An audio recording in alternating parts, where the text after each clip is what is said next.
and welcome to the podcast. I'm Karen Weaver.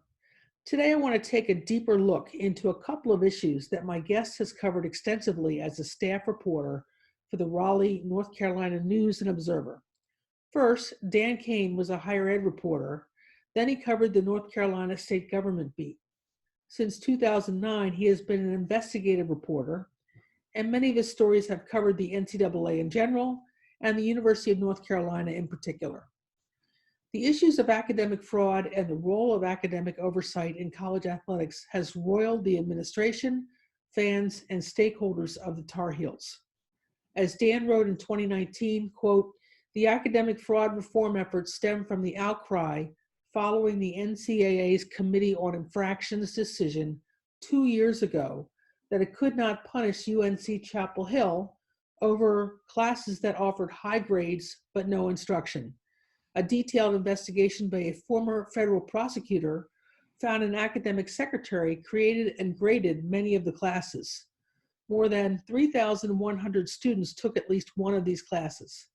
The investigation led to several dismissals at UNC, along with a year's probation from its accreditor, the Southern Association of Colleges and Schools Commission on Colleges. UNC itself also adopted dozens of reforms, unquote.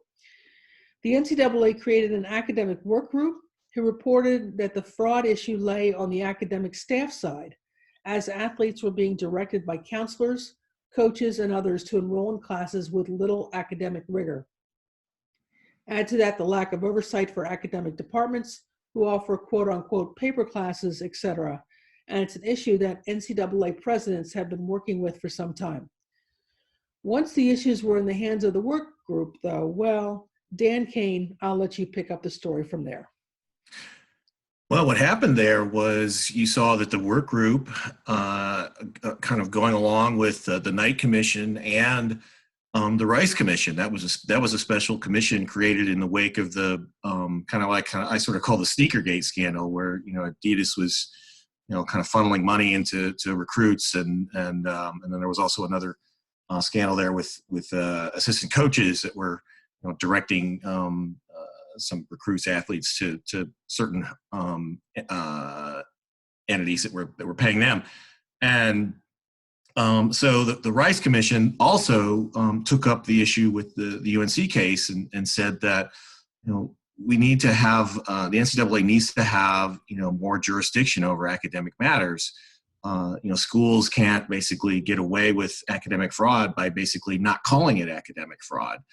Because the way, the rules, or at least the way the NCAA feels the rules are set up, that's all left up to the schools to determine whether what happened on campus was indeed academic fraud.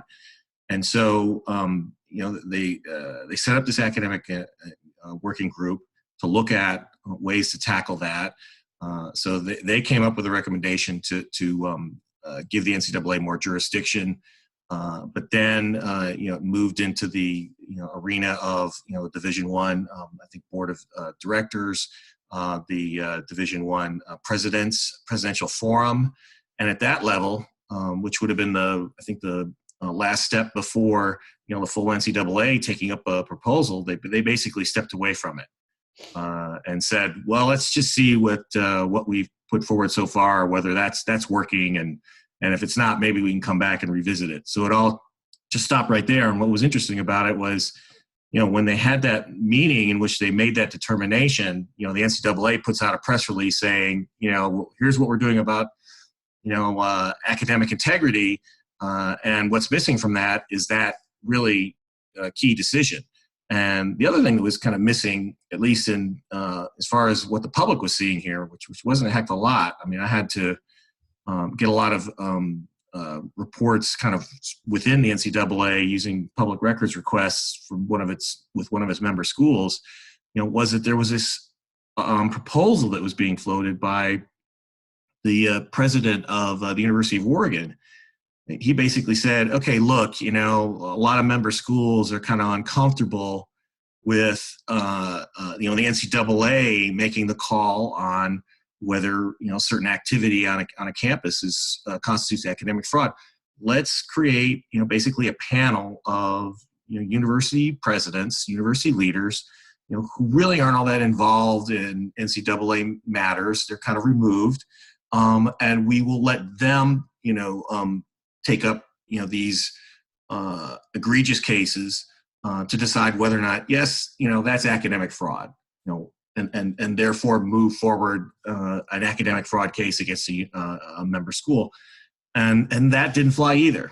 And so, here we are, with the NCAA trying to fend off all these state legislatures that are saying, look, these athletes, they're entitled at least to get endorsements under their names, their likenesses, and their images. Nil rights is what they're sort of commonly called. And how do you fend that off when, your argument for them not having those rights is, look, you guys are coming to our schools and we're giving you a free education. We're giving you educational opportunity. The reality is that they aren't, because that guarantee that that they get that falls apart if the school then steers them into phony classes like they did at the University of North Carolina, and the NCAA walks away from it. And so they've got a big problem there. Right. So just to refresh maybe my listeners' memories, just give them a brief synopsis of the Rice Commission so they understand, where that commission evolved from. Yes. Well, in 2017, the U.S. Attorney out of New York dropped a pretty big bomb, basically investigating the contacts between the sneaker companies and the AAU teams and the universities, and finding that there was all this kind of money kind of moving around under the radar, between those three entities. Well, I shouldn't say the universities, but basically the schools, the AAU teams, and in some cases, there, according to them and according to their case, there was some university knowledge of these payments moving around, and that, of course, kind of flies in the face of the the amateur model that the NCAA has, and they basically prosecuted a case under the theory that since that is against NCAA rules, the schools were being cheated by having these recruits, by bringing in these recruits who had been paid by the sneaker companies. And, it made a big noise because there were several big programs that were tied up in this, including, another school in my backyard, NC State University.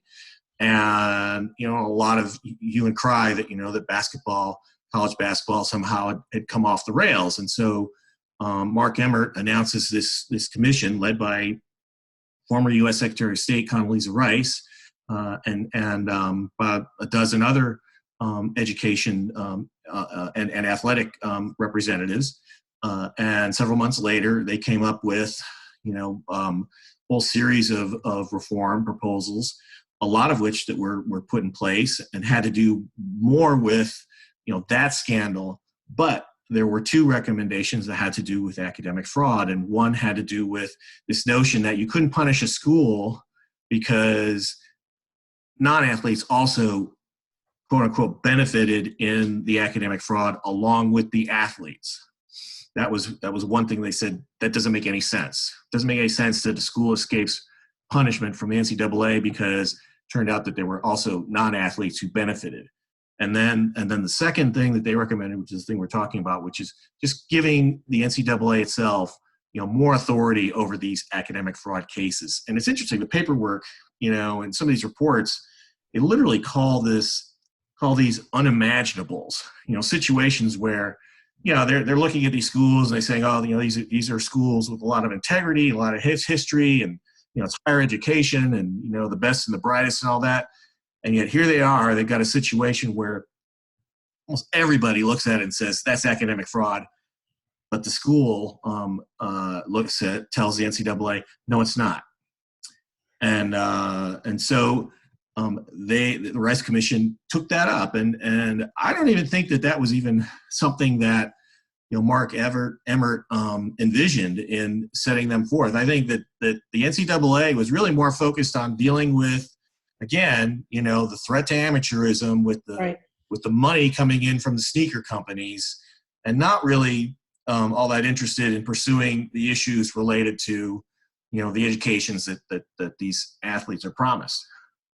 Well, you were one of the few reporters that I noticed who followed up on this story. You might have been the only one that followed up on this thread of another, university president of a Pac-12 institution saying, hey, there's a way to address this. And we could conceivably just ask those who are outside of our immediate ecosystem and to try to get at what the issues are, because from president to president, we could provide guidance and maybe handle it a little bit less in a highly visible way. But it seems to have run into a stone wall. Do you have any sense about why that side just didn't pick up any steam? Um, that's a good question. It's one that I kind of wonder. I do wonder about. There's some push, I guess, out of Congress. Senator Chris Murphy, in particular, wrote a series of reports called Madness Inc., I believe, and there were three parts to that. And the second part talked about academic fraud, and it talked about the UNC case. And then when he had a kind of a special panel discussion about it, he had the UNC whistleblower Mary Willingham there, talking about it. From the inside, because she was a former academic reading specialist for the athletes and had pretty direct knowledge of what was going on. But as far as why there's so much attention on the the sneaker money, some of that has to do obviously with it also kind of dovetails. It does dovetail into the nil rights issue. Although this does too, and I think a lot of people don't quite see that. Maybe folks in the sports journalism or higher education communities don't quite make that connection. I don't really understand why. I think about a month after I wrote the story about the NCAA walking away from pursuing an academic fraud bylaw, or at least reformed.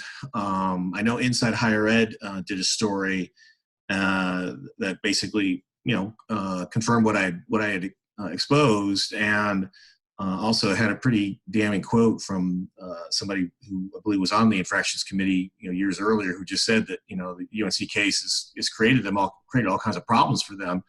And then just recently, the LA Times came out with a report in which they had gotten a hold of a confidential survey in which yes, NCAA officials and university presidents and others in that group spoke about the issues that they were facing, and all the bad publicity they're getting and everything. And the Times reporter didn't write about UNC, but I looked at the survey, and one of the things that really jumped out at me was, one of the things that was said in this was, and this is from, it doesn't identify exactly who said what in here, but it's obviously somebody high up in the food chain on college academics and athletics. And this person says, we've held focus groups with members of the public. And one of the key issues that always comes up is University of North Carolina and how they weren't held accountable from an academic standpoint. And this person continues, there wasn't an infrastructure for us to do it. Kind of split that for a second, because the first sentence here speaks to that a lot of people out there, a lot of people who follow college sports now look at that UNC case and say it's unfair, the system's broken. And I guess, and some probably, and maybe I think it's sort of a smaller group who also say, the athletes are getting cheated here. But I think the larger group is, hey, my school's getting whacked. UNC didn't. right. And so they've got kind of a public relations problem here. They've got an integrity problem here. Right. And then the second half of the second sentence is where they say there wasn't an infrastructure for us to do it. Well, there's some debate about that. There are people who feel like, no, under your rules, you could have made a case here, but for some reason, and of course the UNC case was really kind of a mess. They kind of dropped the ball at the outset. when they hit the school with infractions over this, they didn't charge the academic fraud bylaw, kind of put the committee on infractions into a position where here at the last minute, they are the ones who are asking, well, isn't this academic fraud? You told Sachs, which is the accreditor, in your correspondence, you called it academic fraud, and that led to the infamous, probably the infamous claim within the infractions decision that UNC officials said, well, that was a typo. That was a typographical error. Right. We mean to say that. I found no evidence they sought to correct that, by the way. Interesting. And subsequently, the UNC president at the time, Carol Folt, has left and become the new president at the University of Southern California. Yes, that's right. And some people have talked about that as, this is the University of South Carolina bringing somebody in with integrity because, she navigated, UNC through the academic scandal there. And while it's true that Carol Folt was not there when all of this happened, and she wasn't there actually for the first couple of years when, we exposed this and the university started to kind of acknowledge, the depths of this thing. She was there. She was at the NCAA hearing and was representing the university when they told the NCAA's and Committee on Infractions that classes that did not meet, that had no coursework, that were created and graded by a secretary and provided high grades if you turned in a paper, regardless of quality, that those were legitimate classes. Right. And then, of course, as you mentioned in several articles, a number of mid-level, low-level staff members were either disciplined or discharged from the university. And from your perspective, has anything changed at the university? I think that it's probably nearly impossible for somebody to do what Debbie Crowder had done. They are tracking independent studies. There are very strict limits on how many independent studies a professor can offer. One of the things that allowed this thing to just mutate out of control was the university just wasn't tracking how many independent studies professors. I use that term loosely because Debbie basically was putting in a professor's name, her boss's name. She was the academic secretary of the Department of African American Studies, correct? That's right. Yeah. Debbie Crowder, who created many of these classes. So something like that, probably not. But the fact of the matter is, and this is true, across the country, not just at University of North Carolina, but some of the privacy laws make it extremely difficult, to really know that athletes are getting true educational opportunities, or if they're just being steered into a whole bunch of classes that really don't have much academic heft to them. Right. And that happened at UNC. I mean, not only did you have these fake classes, but you also, the academic support program for the athletes had also identified a lot of gimme classes, classes that were easy to pass. And so that was the diet that they fed, a number of these athletes. And, the ones who graduated with those kinds of educations, they have to go out in the world. And if they're not successful as athletes, that's what they need to fall back on. Yeah, absolutely. One other part of this that I'd like to just get your thoughts on is this business of accreditation. And it struck me that the Southern Commission on Colleges maybe punted in this situation, didn't really address the issues that they could have taken a stronger action and turned it back to the institution because it was athletics. Do you have any sense about that?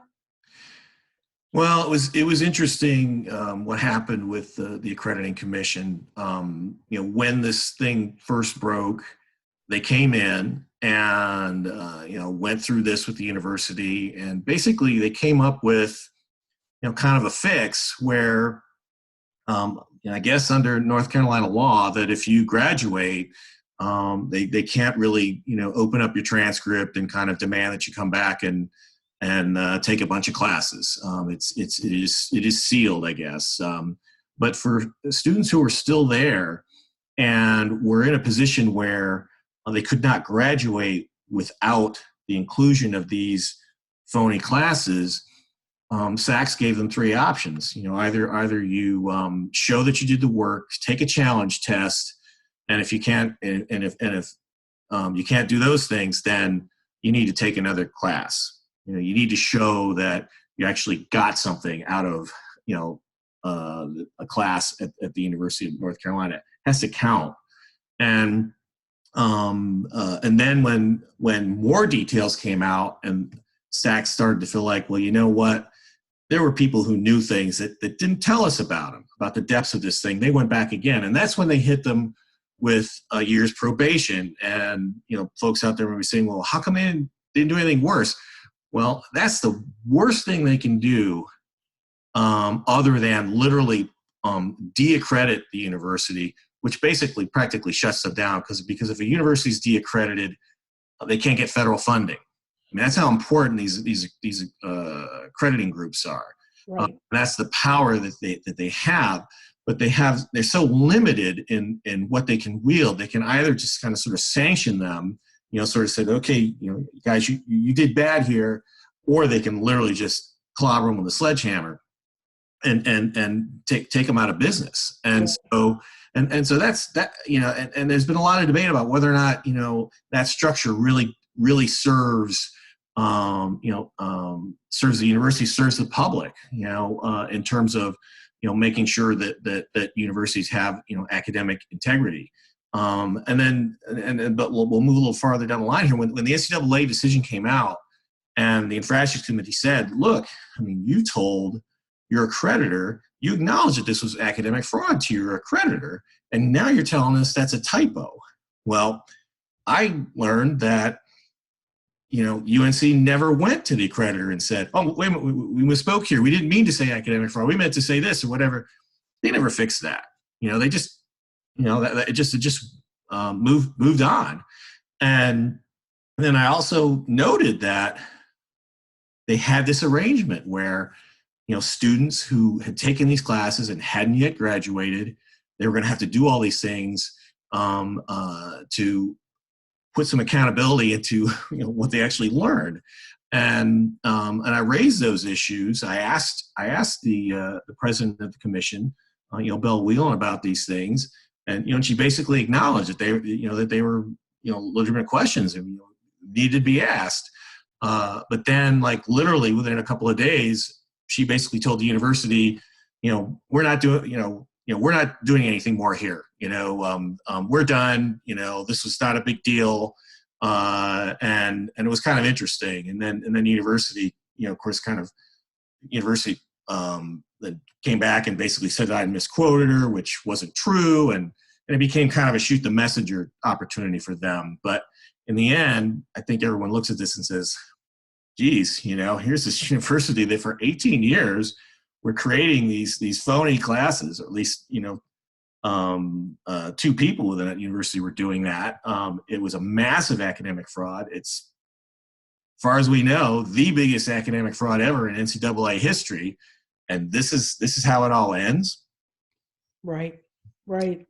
It's a remarkable story, Dan, and you have told it so well to the readers who've been following it, and you've been very diligent at continuing to follow the threads as they've sort of metastasized along the way.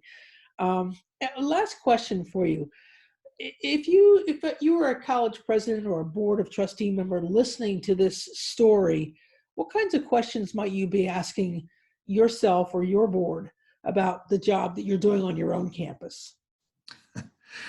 That's a tough question. I'm not sure that I should be answering that, because I'm not a college president. I'm not an accreditor. I'm not an NCAA, investigator or somebody who would sit on the committee of infractions. I think that a lot of folks, could look at what happened here and think about, what they might need to do to provide quality educations to athletes, if that's what you don't have to do this. College sports is not a requirement for universities to have. But if you want to go there and you have integrity, well, then you want to make sure that athletes do get true educational opportunities, because what is it, like only 2% go on to meaningful pro careers, so many of them, this is their opportunity, to learn to be, in all kinds of professions and careers, and to have a system like what happened at UNC, where it's just, steer them into this one particular major and have them in these classes with almost no academic merit. Do you really want that to happen? And but what we've talked about shows just how difficult it is to walk away from the money, because that's potentially what's at risk here. If you basically start saying, universities have to make sure that they're universities and they're actually educating all the students who come through the doors. But if that costs you, athletes who are the top performers on the court or on the football field, then you've got, it could be a big price to pay. Right. And weighing that out and what the pros and cons are. Dan Kane, I really want to thank you for spending some time with me and my listeners today to talk about this issue in more detail. I encourage listeners to follow your reporting, follow you on Twitter. What's your Twitter handle, Dan? It's Dan Kane Nando, Nando, which is kind of short for News and Observer. Got it. Great. And of course, you can find our stuff at www.newsobserver.com. Excellent. Okay. Thanks, Dan. Thank you. Senator, for the opportunity to reiterate that and recognize that collegiate athletics is unique in the world. Does not exist anywhere else in the world. It is part of what makes our universities the envy of the world. It is part of what keeps it attracts students, it attracts faculty, it keeps our alumni engaged, it keeps our donors engaged, and it creates a campus life that really cannot be replicated anywhere else. That benefits clearly our student athletes, and we've talked about how that is so today, but certainly it creates tremendous benefit for our students and the experience that they have while they're pursuing their education and equally growing into adults. But it is, our athletics department does not fund the university. Fortunately, our university doesn't fund our athletics department either, so we are blessed in that regard. But the benefits that the university gains, again, being a Midwest university where we are relying on out-of-state student recruitment, being on a national stage on a regular basis, you cannot replace that. That was Kansas Chancellor Douglas Girod speaking in front of the Senate subcommittee studying the issues of names, images, and likenesses in February 2020. How does what he said comport with how Dan Kane, reporter from North Carolina, describing the academic situation at the University of North Carolina? I think that's the crux of college athletics today. They bring a lot of good to the campus, but what good do they bring to the student athletes who are participating? That's a wrap. Thanks for joining us for another week of thinking about college athletics from the 30,000-foot perspective. In case this is the first time you are joining us, the podcast drops every Thursday morning. You can listen to previous guests and topics on 8 different podcasting platforms, including iTunes and Spotify. Each week, I will strive to give you a deeper understanding of the complexities of higher education and intercollegiate athletics in the 21st century. Please also join me on Forbes.com for additional content and extended analysis. Have a great week.